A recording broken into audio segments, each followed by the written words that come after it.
Alright, hey, what's up everyone? We're back here for a second set of master guides. This is going to be more of the free to play balls. I'm going to try to use all kingmakers. I believe probably at least 7.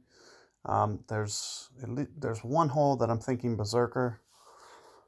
And there's another par 3 that I'm a little hesitant on the kingmaker, but should be able to get through most of this setup with the kingmaker balls. So that's what these guides are going to be. If you want to check out the other set of guides, it's going to be the first set, and those are going to be more of the specialty balls, kind of going over some of maybe the better shot type and strategies for what you should be looking at doing for the master division here. So let me go ahead, gotta find my quarterback bag.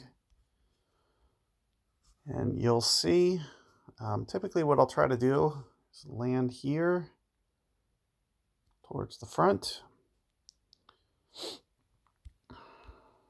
Somewhere right in here. Shouldn't need to go 1 per. So 10 rings here should even be too much. So we need to try to stay on the underside of that. Thinking it's at 9.1. 9 to 9.1 rings. Let's just see what that looks like for a starting point. Fortunately, we got the perfect ball.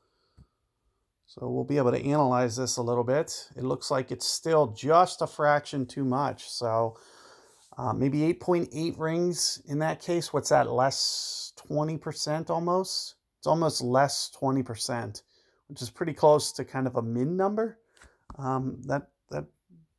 That brings up an interesting point. So if I was to just go into the app here and type 10.6 in, the min number, you know, what are we thinking there? 8.8 rings maybe?